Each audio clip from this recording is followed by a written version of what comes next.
बिस्मिल्लाहिर्रहमानिर्रहीम। अस्सलाम वालेकुम डियर स्टूडेंट्स। आज हम यूनिट 4 का एक बहुत ही इम्पॉर्टेंट टॉपिक डिस्कस करेंगे और वो टॉपिक है work done in gravitational field. लेकिन इस टॉपिक को डिस्कस करने से पहले कुछ टर्म्स को हम डिस्कस करते हैं, क्योंकि उन टर्म्स के जो बेसिक कॉन्सेप्ट्स हैं वो इसकी डेरिवेशन में और एक्सप्लेनेशन में यूज होने हैं। आपको याद दिलाती चलूं कि आपने प्रीवियस क्लासेस में difference between mass and weight को डिस्कस किया था। अब वेट क्या चीज़ है? वेट को समझने के लिए सपोज करें कि आपके पास 1 kg शुगर बैग है। अगर मैं आपसे कहूं कि ये जो 1 kg अमाउंट आप डिस्कस करते हैं, क्या ये उसका मास है या उसका वेट है, तो आपका क्या आंसर होगा? सोचा आपने?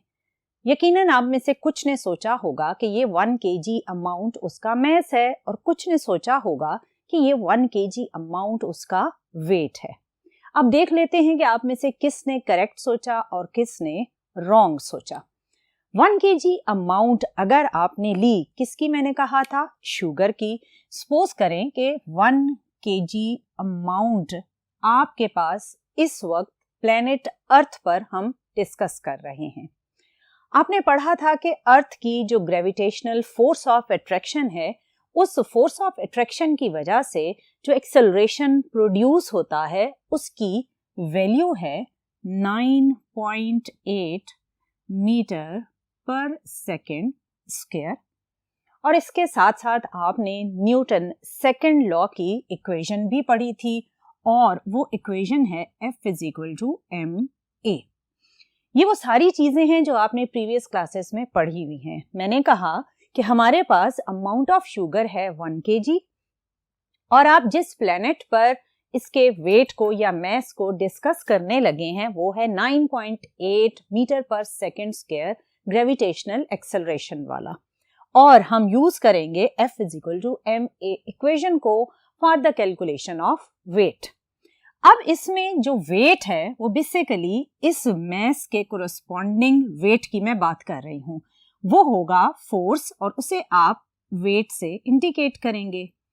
ये 1 kg अमाउंट बेसिकली मास की है, दैट इज 1 kg।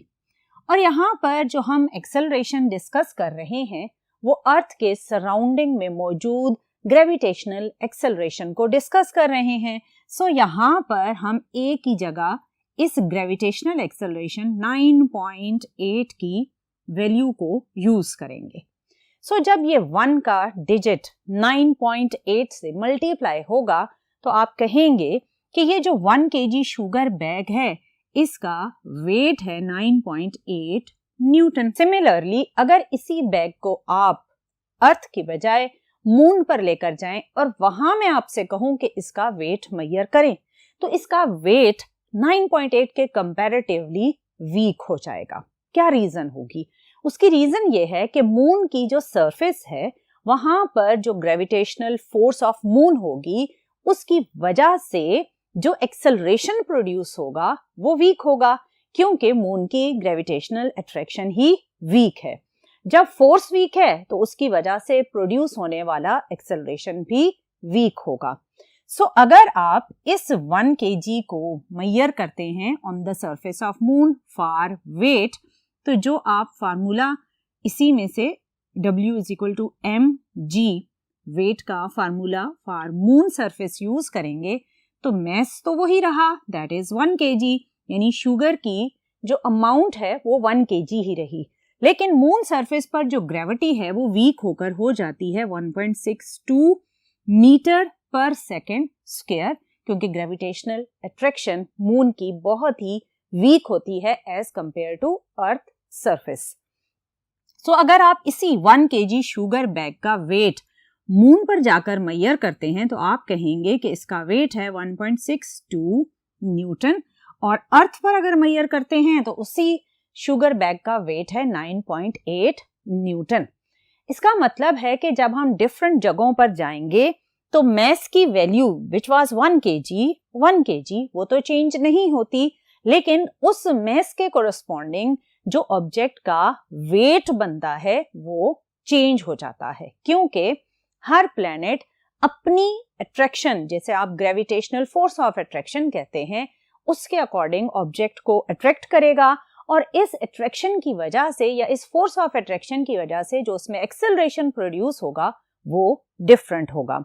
ऑब्वियस सी बात है, अगर आप किसी ऑब्जेक्ट को बहुत स्ट्रांगली अट्रैक्ट करेंगे या अपनी तरफ बहुत स्ट्रांग फोर्स के साथ खींचेंगे तो आपने फोर्स ज्यादा लगाई तो वो ज्यादा एक्सेलरेट होगा। लेकिन अगर आप किसी ऑब्जेक्ट को वीकली अट्रैक्ट करेंगे या उसे वीक अपनी तरफ फोर्स के साथ अट्रैक्ट करवाएंगे, जब फोर्स वीक है तो उसमें एक्सेलरेशन भी कम आएगा।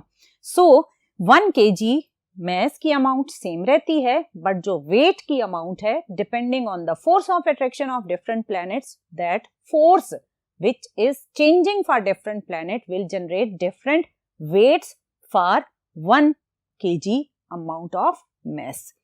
So weight को अगर आप define करेंगे तो आप कहेंगे force that acts on mass due to gravity. अभी हमने कितना mass लिया था? हमने 1 kg mass लिया था, लेकिन इसके ऊपर जो force act कर रही थी अर्थ सरफेस पर वो different थी, जबकि मून सरफेस पर जो इस 1 kg mass पर force act कर रही थी वो डिफरेंट थी। सो वेट बेसिकली एक फोर्स है जो किसी भी मैस पर एक्ट करती है बिकॉज ऑफ द ग्रेविटी। अब अगर आप इस फोर्स ऑफ अट्रैक्शन की बात कर रहे हैं तो इसका मतलब है कि अर्थ के सराउंडिंग में एक ऐसा रीजन एग्जिस्ट करता है जहां पर वो डिफरेंट मैसेस को अपनी तरफ अट्रैक्ट करता है। ये रीजन या ये स्पेस जो अर्थ के अराउंड है जहां वो डिफरेंट ऑब्जेक्ट्स को अपनी तरफ खींचता है, अपनी तरफ अट्रैक्ट करता है, ये रीजन या ये स्पेस क्या कहलाता है? ये अर्थ का ग्रेविटेशनल फील्ड कहलाता है। सो अगर आप ग्रेविटेशनल फील्ड ऑफ अर्थ को डिफाइन करें तो आप कहेंगे the region of space surrounding a body in which another body experiences a force of gravitational attraction.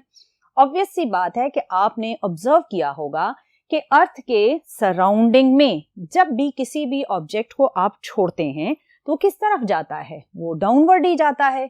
क्यों? क्योंकि अर्थ उस ऑब्जेक्ट को हमेशा अपनी तरफ अट्रैक्ट करती है।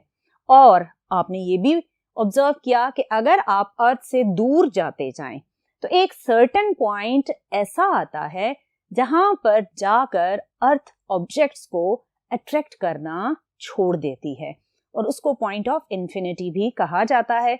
ये हम आने वाले टॉपिक्स में मजीद डिस्कस करेंगे। सो होता यह है कि जब आप अर्थ के सेंटर से आहिस्ता आहिस्ता आउटर स्पेस की तरफ जाते हैं तो अर्थ के सेंटर से डिस्टेंस ज्यादा होने की वजह से जो अर्थ की अट्रैक्शन है ऑन डिफरेंट मैसेज वो वीक होती जाती है। सो ये रीजन या ये स्पेस अर्थ के सराउंडिंग में जहां वो दूसरे मैसेज को अपने सेंटर की तरफ अट्रैक्ट करती है, वो रीजन, वो स्पेस क्या कहलाता है? वो कहलाता है ग्रेविटेशनल फील्ड। अब इस ग्रेविटेशनल फील्ड के अंदर हम जो नेक्स्ट टर्म डिफाइन करेंगे वो है ग्रेविटेशनल फील्ड स्ट्रेंथ, जिसे कहा जाता है फोर्स पर यूनिट मास। इसका क्या मतलब है? फोर्स पर यूनिट मास को हम कैसे डिटरमिन करते हैं? इसके लिए सपोज करें कि ये आपके पास अर्थ है जिसका आपने सपोज करें ये सेंटर लिया और इस अर्थ का जो आपने मास लेना है वो आप ले लें कैपिटल M, और इस सेंटर से आपने यहाँ पर एक ऑब्जेक्ट प्लेस किया जिसका मास है स्मॉल m। इस सेंटर से इस ऑब्जेक्ट का जो डिस्टेंस है वो है रेडियस ऑफ अर्थ के इक्वल। अब अगर मैं आपसे कहूं कि ये अर्थ इस स्मॉल मास को अपने सेंटर की तरफ किस फोर्स के साथ अट्रैक्ट कर रही है, तो इसके लिए आपने मैट्रिक क्लास में पढ़ा था न्यूटन लॉ ऑफ ग्रेविटेशन, जिसमें force of attraction between this mass which is capital M and this small mass will be m over r square. यहाँ जो कैपिटल G था इसे आपने पढ़ा था कि this is the gravitational constant, और यहाँ पर ये जो मास है स्मॉल m, ये वो मास है जिसके ऊपर आपने ग्रेविटेशनल फील्ड स्ट्रेंथ को डिटरमिन करना है। सपोज कर लें कि इस मास की जो वैल्यू है वो है 10 kg। अगर ये मास 10 kg का है तो इस पर जो फोर्स एक्ट करेगी वो कुछ इस तरह से चेंज हो जाएगी। क्योंकि यहाँ मैंने इसकी वैल्यू पुट कर दी 10 kg। ये कौन सी फोर्स है? ये वो फोर्स है जो 10 kg टोटल मास एक्सपीरियंस कर रहा होगा या वो अट्रैक्ट हो रहा होगा because of this force towards the centre of the earth. अब अगर मैं आपसे कहूं कि ये तो वो फोर्स है जो 10 kg मास एक्सपीरियंस कर रहा है, इस 10 kg की बजाय आप मुझे इस एक्सप्रेशन से कैलकुलेट करके दें कि 1 kg अमाउंट ऑफ मास, यानी इस 10 kg में से 1 kg जो अमाउंट है वो कितनी अट्रैक्शन फील कर रही है। तो इसके लिए आप सिंपल ये करेंगे कि इस टोटल फोर्स को जो 10 kg वाला मास एक्सपीरियंस कर रहा है, इस टोटल फोर्स को आप 10 kg से डिवाइड कर देंगे। जब आप इस 10 kg से डिवाइड करेंगे तो जो फोर्स की वैल्यू आपके पास आएगी वो फोर्स होगी जो 1 kg अमाउंट एक्सपीरियंस कर रही होगी। मैं इसको रिपीट कर देती हूं कि अगर आपके पास एक 10 kg मास सरफेस ऑफ अर्थ पर था, अर्थ उसको अट्रैक्ट कर रही थी because of the Newton law of gravitation, और जो फोर्स ऑफ अट्रैक्शन है वो आपके पास Gmm/r² के अकॉर्डिंग है। इसमें 10 आपने अमाउंट ऑफ मास पुट कर दी। अब अगर मैं आपसे कहूं कि 10 kg की बजाय आप मुझे जस्ट 1 kg पर लगने वाली फोर्स की वैल्यू बताएं, तो आप इस फोर्स को 10 kg से डिवाइड कर दें, तो आपके पास जो फोर्स आएगी वो फोर्स पर यूनिट मास हो जाएगी, यानी वो फोर्स की वैल्यू आ जाएगी जो 1 kg amount of mass experience कर रहा होगा। ये वाली फोर्स जिसको आपने कहा कि 1 kg वाली फोर्स है, ये कहलाती है force per unit mass. So force per unit mass के लिए अब अगर मैं कहूं कि यहां आप 20 kg का मास रख दें, तो क्या 20 kg के लिए पर यूनिट मास की वैल्यू डिफरेंट होगी या सेम होगी? क्या सोचा आपने? क्या सेम होगी या डिफरेंट होगी? ऑब्वियसली सेम होगी। कैसे? अगर यहाँ पर 10 kg की बजाय आप प्लेस कर देते हैं 20 kg के मास को, तो यहाँ क्या आ जाएगा? यहाँ पर सिंपली 20 kg आ जाएगा। और अगर आपने इस 20 kg में से 1 kg पर लगने वाली फोर्स कैलकुलेट करनी है, तो अब आप किससे डिवाइड करेंगे? अब आप डिवाइड कर देंगे 20 से। जब आप 20 से भी डिवाइड करेंगे तो ये टर्म कैंसिल हो जाएगा और आपके पास जो रिमेनिंग इसमें आंसर बचेगा वो होगा Gm/r²। पहले भी क्या था? यहाँ 10 था, आपने 10 से डिवाइड किया था, तो 10 का फैक्टर जब कैंसिल होगा तो क्या बचेगा? Gm/r²। सो किसी एक सर्टेन पॉइंट पर जब आपने force per unit mass calculate करना है, तो चाहे उस सर्टेन पॉइंट पर 20 kg का मास हो या 10 kg का मास हो या कोई भी केजीज हो, वहां पर यूनिट मास सेम ही होगा। सो इस पर्टिकुलर पॉइंट पर चाहे 20 kg हो चाहे 10 kg हो, फोर्स पर यूनिट मास की वैल्यू सेम ही रहती है और इस पर्टिकुलर सिचुएशन में उसकी वैल्यू है Gm/r², चाहे वो 10 kg था या 20 kg था। सो इस वैल्यू को, जो कि एक सर्टेन पॉइंट पर फिक्स्ड वैल्यू होती है फॉर डिफरेंट मैसेज, उसे कहा जाता है फोर्स पर यूनिट मास और ये कहलाता है ग्रेविटेशनल फील्ड स्ट्रेंथ।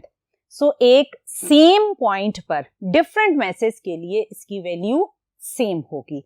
ऑब्वियसली जब आप पॉइंट को ही चेंज कर देंगे, अगर यहां से ये मास उठाकर आप यहां कहीं प्लेस कर देते हैं और आप कहते हैं इस पॉइंट पर इसके लिए ग्रेविटेशनल फील्ड स्ट्रेंथ, तो आपने डिस्टेंस चेंज कर दिया है। जब डिस्टेंस चेंज होगा तो ऑब्वियसली इस पर्टिकुलर पॉइंट पर फिर ग्रेविटेशनल फील्ड स्ट्रेंथ चेंज हो जाएगी, ऑब्वियसली वीक हो जाएगी, क्योंकि आपने डिस्टेंस को बढ़ाया है।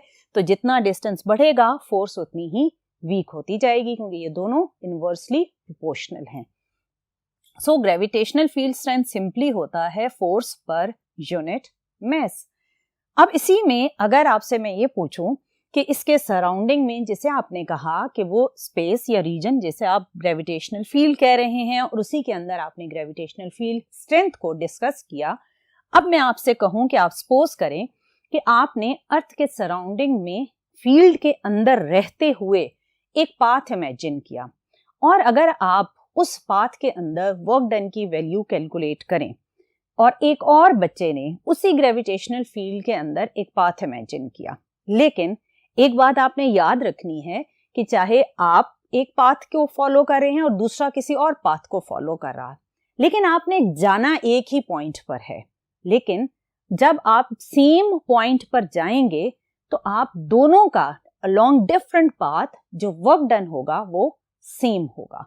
क्या मतलब, सपोज करें कि इसकी फील्ड में आपको ये एक पॉइंट ए दिया गया, इसके सराउंडिंग में यानी अर्थ के सराउंडिंग में एक ग्रेविटेशनल फील्ड एग्जिस्ट करता है। अब आप में से एक बच्चा इस एक पॉइंट तक पहुंचने के लिए ये पाथ फॉलो करता है, तो कहता है कि मैं इस तरह मूव करके इस पॉइंट तक पहुंचूंगा, और दूसरा बच्चा कहता है कि मैं इसी सेम पॉइंट पर एक और पाथ फॉलो करता हुआ इस तरह पहुंचूंगा। अब दोनों ने जो पाथ अडॉप्ट किए हैं वो तो डिफरेंट हैं, लेकिन जो फाइनल डेस्टिनेशन है वो दोनों की क्या है, वो सेम है। इस सिचुएशन में दोनों बच्चे जो इन डिफरेंट पाथ्स पर मूव करते हुए वर्क परफॉर्म करेंगे वो वर्क सेम होगा इन द ग्रेविटेशनल फील्ड। ऐसी फील्ड जिसके अंदर आप डिफरेंट पाथ्स को फॉलो करते हुए सेम पॉइंट तक पहुंचे और सेम वर्क परफॉर्म करें, ऐसी फील्ड को बोला जाता है कंजर्वेटिव फील्ड। क्या बोला जाता है, कंजर्वेटिव फील्ड। क्या मतलब, वो फील्ड जिसमें work done is independent of the path followed, यानी वर्क डन पाथ पर डिपेंड ही नहीं कर रहा, वो डिपेंड कर रहा है कि आपने स्टार्ट कहां से लिया था और आप फाइनल पहुंचे किधर थे। यानी आपकी जो फाइनल डेस्टिनेशन है अगर वो सेम है तो चाहे आप डिफरेंट पाथ्स को फॉलो करते हुए उस पॉइंट तक पहुंचे, वर्क डन सेम होगा, यानी वर्क डन पाथ पर डिपेंड ही नहीं करता। ऐसे फील्ड को क्या बोलते हैं, ऐसे फील्ड को बोलते हैं कंजर्वेटिव फील्ड। और इसी फील्ड की एक और प्रॉपर्टी भी होती है कि इस फील्ड के अंदर अगर आप एक क्लोज्ड पाथ फॉलो करें, आई मीन कि आप यहां से गए थे यहां पॉइंट ए पर गए और वापस इस पॉइंट तक आ गए, तो ये जो पाथ है ये वाला, ये जो ट्रायंगल से रिजेंबल कर रहा है, ये एक क्लोज्ड पाथ है। सो इस क्लोज्ड पाथ में जब आप यहां से यहां गए, पॉइंट ए पर गए और वापस इस पॉइंट पर आ गए, तो इस क्लोज्ड पाथ का जब आप टोटल वर्क डन कैलकुलेट करेंगे तो उसका आंसर आएगा 0। सो कंजर्वेटिव फील्ड की 2 प्रॉपर्टीज होती हैं, एक ये कि कंजर्वेटिव फील्ड में work done independent of path होता है, और दूसरी ये कि इस कंजर्वेटिव फील्ड के अंदर अगर आप किसी क्लोज्ड पाथ में वर्क परफॉर्म करते हैं तो वो वर्क डन 0 आता है। अब आपने इन्हीं 2 पॉइंट्स को फर्दर हम नेक्स्ट बोर्ड पर मूव करते हैं और नेक्स्ट हम ये प्रूव करेंगे कि वर्क डन ग्रेविटेशनल फील्ड के अंदर इंडिपेंडेंट ऑफ पाथ होगा, और हम एक क्लोज्ड पाथ भी लेंगे और उसमें ये प्रूव करेंगे कि work done along the closed path 0 है, क्योंकि ग्रेविटेशनल फील्ड एक कंजर्वेटिव फील्ड है। इसी तरह आपने डिफरेंट फील्ड्स पढ़ी हैं जैसे कि मैग्नेटिक फील्ड या इलेक्ट्रिक फील्ड। इन फील्ड्स के अंदर भी जब कोई चार्ज पार्टिकल मूव करता है तो वो बिहेवियर बिल्कुल कंजर्वेटिव फील्ड जैसा ही होता है, लेकिन हम बात कर रहे हैं ग्रेविटेशनल फील्ड की। सो ग्रेविटेशनल फील्ड को कंजर्वेटिव फील्ड प्रूव करने के लिए हम मूव करते हैं नेक्स्ट बोर्ड की तरफ। सो डियर स्टूडेंट, अब हम कैलकुलेट करके देखते हैं कि अगर ग्रेविटेशनल फील्ड एक कंजर्वेटिव फील्ड है तो उसमें work done along the closed path फिर क्या होना चाहिए, 0 होना चाहिए। इसको प्रूव करने के लिए हमने अर्थ के सराउंडिंग में जो ग्रेविटेशनल फील्ड लिया उसमें जो पाथ इमेजिन किया है वो है from A to C, then C to B, then B to A. इस क्लोज्ड पाथ के अंदर हम वर्क डन कैलकुलेट करेंगे और देखेंगे कि क्या उसकी वैल्यू 0 आती है।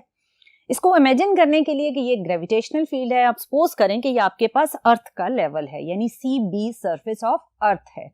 अब इस सरफेस ऑफ अर्थ के ऊपर जो आपने पाथ इमेजिन किया वो यहाँ पर एक ऑब्जेक्ट है जिसका वेट है mg, और इस ऑब्जेक्ट को पहले आपने इस फील्ड के अंदर from A to C move किया, फिर आपने अर्थ सरफेस के ऊपर ही इसे सी से बी तक मूव किया और फिर आप इसे वापस बी से ए तक लेकर गए। ये क्लोज्ड पाथ बना। अब इस क्लोज्ड पाथ में वर्क डन कैलकुलेट करने के लिए हमारे पास इसमें 3 पाथ हैं।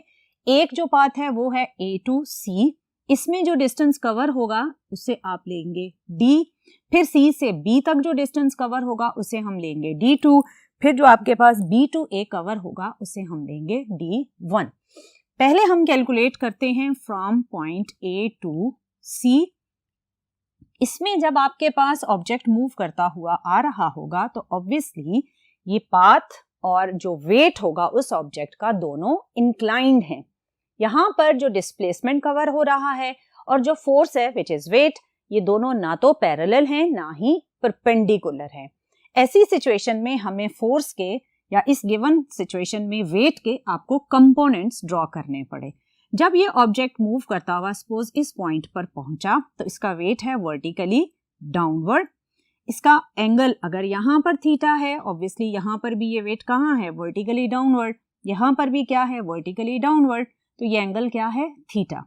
अब आपने यहाँ पर इस वेट के पहले कंपोनेंट्स ड्रॉ करके देखते हैं कि कौन सा कंपोनेंट होगा जो इस ऑब्जेक्ट को मूव करते हुए वर्क परफॉर्म करवा रहा होगा।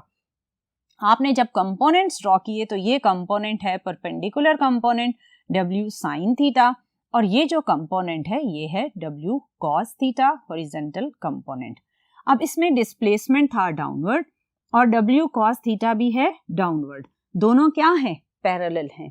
सो आपको मालूम है कि वो कंपोनेंट ऑफ फोर्स या वेट मैक्सिमम वर्क परफॉर्म करवाता है जो पैरेलल टू डिस्प्लेसमेंट होता है, और वो कंपोनेंट जो परपेंडिकुलर टू डिस्प्लेसमेंट होता है वो जीरो वर्क परफॉर्म करवाता है। सो W sin थीटा जो कि डिस्प्लेसमेंट के परपेंडिकुलर है, क्योंकि आप देखें तो ये किस तरफ है, ये इस डायरेक्शन में है। सो आपके पास ये डायरेक्शन होगा W sin थीटा का। सो यहाँ जो एंगल बन रहा होगा वो होगा 90 डिग्री। सो W sin थीटा कोई भी वर्क परफॉर्म नहीं करवाएगा, जबकि जो W cos थीटा है वो मैक्सिमम वर्क परफॉर्म करवा रहा होगा। सो जब आप यहाँ पर work done from A to C लिखेंगे तो जो फोर्स के लिए आप टर्म यूज करेंगे वो होगी W cos थीटा, क्योंकि वेट में से ये वाला पार्ट वर्क परफॉर्म करवा रहा है, और ये किसके साथ आएगा, डिस्प्लेसमेंट के, क्योंकि फोर्स इनटू डिस्प्लेसमेंट क्या होता है, वर्क डन होता है।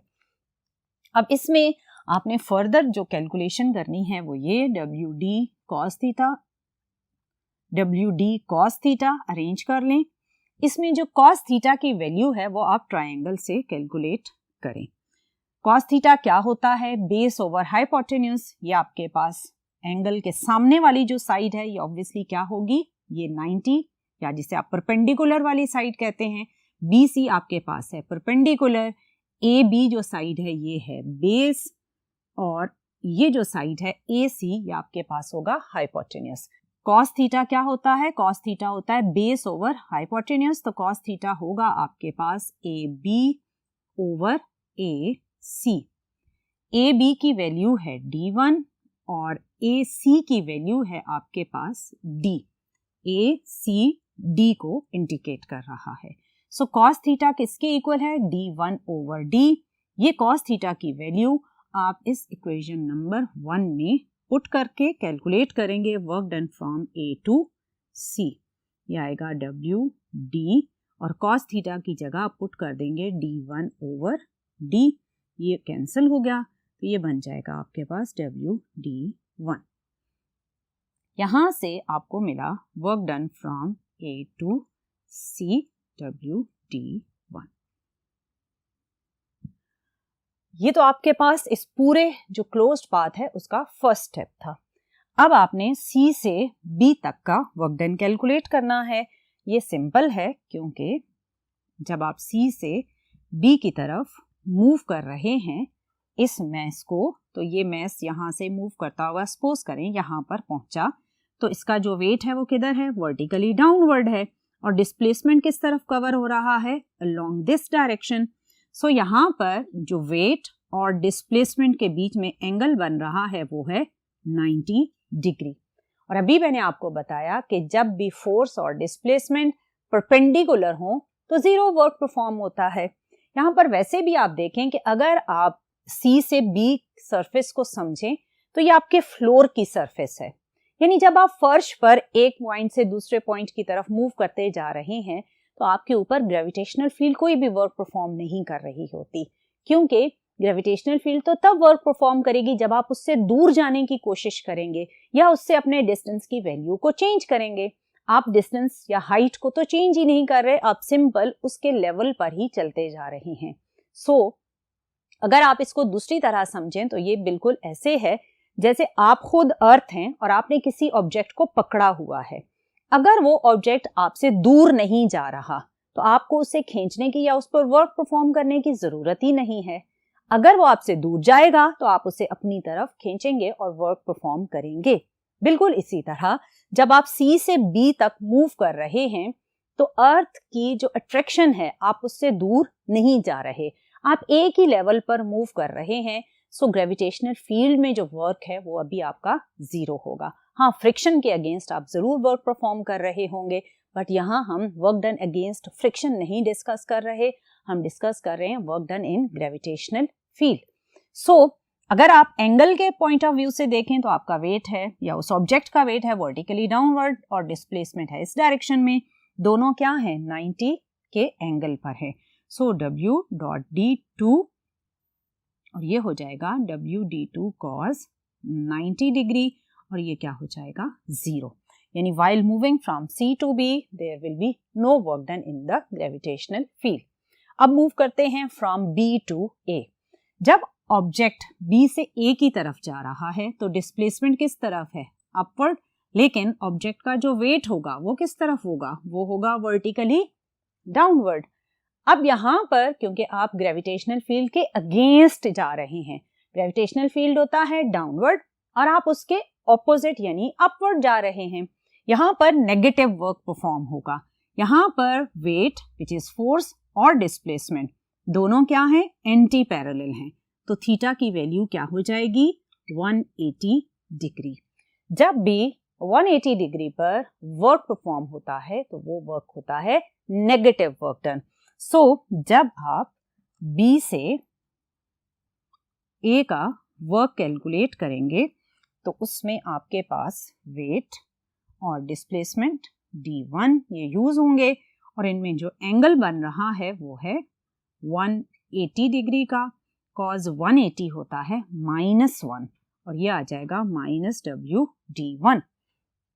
सो आपके इस पूरे क्लोज्ड पाथ में आपने स्टार्ट लिया A to C और फिर आप मूव हुए C to B, फिर आप मूव हुए B to A। In 3 steps को फॉलो करते हुए आप पॉइंट A तक वापस पहुंचे।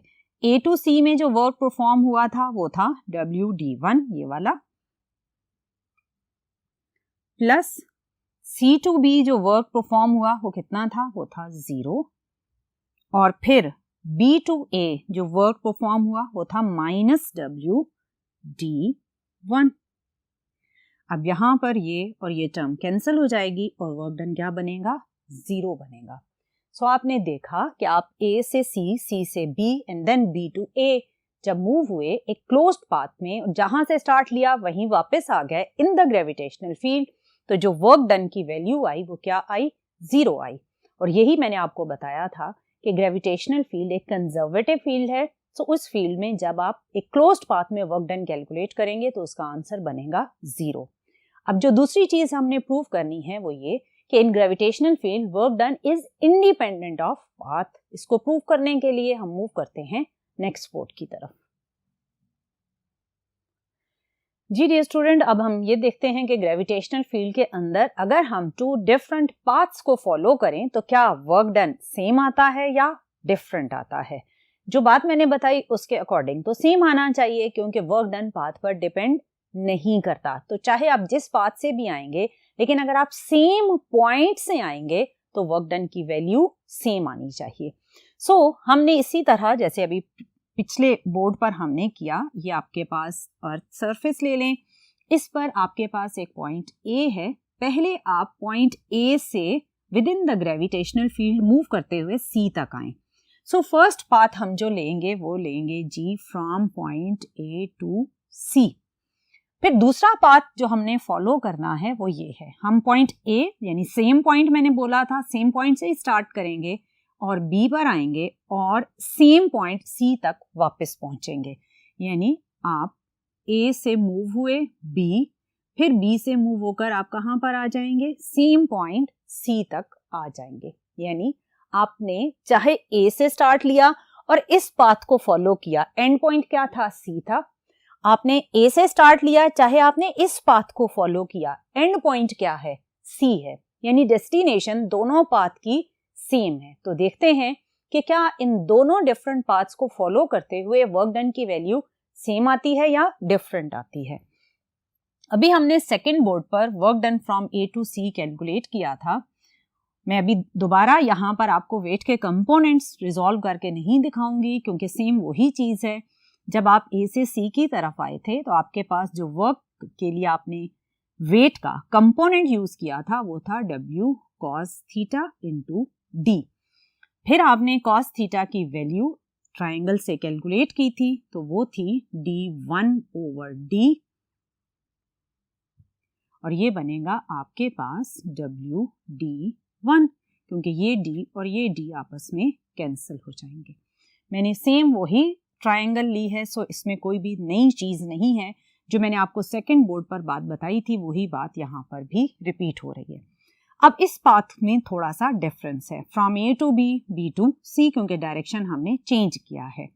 अब आप देखें, जब आप ए से बी की तरफ आ रहे हैं तो वेट किस तरफ होगा इस ऑब्जेक्ट का? वो भी होगा वर्टिकली डाउनवर्ड, और जो डिस्प्लेसमेंट कवर हो रहा है वो भी डाउनवर्ड हो रहा है। सो दोनों क्या हैं? पैरेलल हैं। सो अब इस केस में जो थीटा होगा वो क्या हो जाएगा? 0 डिग्री। सो जब आप ए टू बी वाले पार्ट को सॉल्व करेंगे तो मैं इसके पहले 2 स्टेप्स कर लूं, A to B then B to C.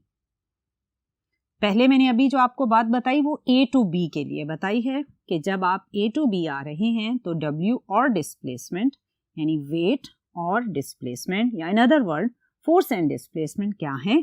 Parallel हैं। तो cos 0 डिग्री हो जाएगा, क्योंकि इन दो के बीच में एंगल क्या है? 0 डिग्री है। जब आप B से C की तरफ जा रहे हैं तो आपका जो ऑब्जेक्ट का वेट होगा वो वर्टिकली डाउनवर्ड, और डिस्प्लेसमेंट आपके पास ऑब्वियसली इस डायरेक्शन में है। तो ये दोनों क्या हैं? चाहे इधर से देखें या इधर से देखें, दोनों 90 डिग्री पर हैं। सो B से C की तरफ मूव करते हुए वेट और डिस्प्लेसमेंट D2, इसमें जो एंगल बन रहा है वो 90 डिग्री है, तो आप cos 90 डिग्री यूज करेंगे। cos 90 क्या होता है? 0 से ये जो पूरी सेकंड टर्म है ये क्या हो जाएगी? 0, और cos 0 क्या होता है? 1, तो आपके पास जो रिमेनिंग टर्म है वो जस्ट WD1 है। सो आपके पास जो सेकंड पार्ट था उसमें जो वर्क डन की वैल्यू आई वो आई है WD1, और जो आपका फर्स्ट पार्ट था उसमें भी वर्क डन की वैल्यू आई है WD1। सो चाहे आप A से डायरेक्टली पॉइंट C पर पहुंच जाएं तो भी वर्क डन होगा WD1, चाहे आप एक लॉन्गर पाथ फॉलो करते हुए पहले B पर आएं फिर B से आप C पर आएं तो भी वर्क डन क्या होगा? WD1। सो दोनों सिचुएशंस में जो वर्क डन की वैल्यू है वो क्या आई है? सेम आई है। इसका मतलब कि वर्क पाथ पर डिपेंड नहीं कर रहा, क्योंकि अगर वो पाथ पर डिपेंड करता तो ये एक लॉन्गर पाथ था, यहाँ पर वर्क डन पे डिफरेंट आना चाहिए था, लेकिन वो तो वही आया जो पहले पाथ का था। सो ऐसा फील्ड जिसमें आप किसी भी पाथ को फॉलो करते हुए सेम पॉइंट तक पहुंचे तो वर्क डन की वैल्यू सेम आए, ऐसे फील्ड को कहा जाता है कंजर्वेटिव फील्ड। और इसकी मैंने आपको 2 और एग्जांपल्स भी बताई थी कि अगर आप मैग्नेटिक फील्ड और इलेक्ट्रिक फील्ड की बात करें तो वो भी हैं कंजर्वेटिव फील्ड। लेकिन एक इंटरेस्टिंग फील्ड है जिसे आप कहते हैं फ्रिक्शनल फील्ड, या फ्रिक्शनल फोर्सेस की वजह से जो फील्ड जनरेट होता है वो नॉन कंजर्वेटिव फील्ड होता है। क्या मतलब? सपोज करें कि ये जो बोर्ड है ये एक फ्रिक्शनल सरफेस है। अब इस बोर्ड के ऊपर आपसे मैं कहूं कि आप इस पॉइंट तक पहुंचे, आप में से हर बच्चा अपना पाथ फॉलो करेगा। ये एक फ्रिक्शनल फील्ड के अंदर मैंने आपको पॉइंट दिया। एक बच्चा कहता है कि वो यहां से मूव करता हुआ इधर आएगा और फिर इस पॉइंट तक पहुंचेगा। ऑब्वियसली उसके वर्क की वैल्यू डिफरेंट होगी दूसरे बच्चे से जो यहां से डायरेक्ट यहां तक पहुंचेगा। वजह क्या होगी? वजह ये होगी कि जिसके रास्ते में ज्यादा फ्रिक्शन आएगा उसे ज्यादा वर्क परफॉर्म करना पड़ेगा, और जिसके रास्ते में कम फ्रिक्शन आएगा वो कम वर्क परफॉर्म करेगा। लेकिन यहाँ पर आपने ये बात नोट कर लेनी है कि पॉइंट सेम होना चाहिए। अगर आप इस जगह से स्टार्ट लेते हैं और डिफरेंट पाथ फॉलो करते हुए यहाँ पहुंचते हैं, एक और बच्चा इस पाथ को फॉलो करते हुए यहाँ पर पहुंचता है और हम डिस्कस कर रहे हैं फ्रिक्शनल फील्ड को, तो फ्रिक्शन के अंदर चाहे हम सेम पॉइंट पर ही पहुंच रहे हैं, लेकिन जब हम डिफरेंट पाथ्स को फॉलो करेंगे तो हर पाथ की जो फ्रिक्शनल फील्ड या फ्रिक्शनल फोर्स है वो डिफरेंट होगी, सो हमें एक डिफरेंट वर्क परफॉर्म करना पड़ता है। सो फ्रिक्शनल फील्ड एक नॉन कंजर्वेटिव फील्ड होती है क्योंकि इसमें वर्क डन पाथ पर डिपेंड कर रहा होता है, क्योंकि पाथ में जब फ्रिक्शन डिफरेंट होगा तो वर्क डन की वैल्यू भी डिफरेंट होगी। सो डियर स्टूडेंट, ये था कि किस तरह आपने ग्रेविटेशनल फील्ड को एक कंजर्वेटिव फील्ड प्रूव करना है, कैसे ऐसे कंजर्वेटिव फील्ड के अंदर work done along closed path 0 होता है, वर्क डन पाथ पे डिपेंड नहीं करता। इंशाल्लाह आने वाले मजीद डिफरेंट लेक्चर्स में डिफरेंट कॉन्सेप्ट्स को डिस्कस करेंगे। टिल नेक्स्ट लेक्चर, अल्लाह हाफिज।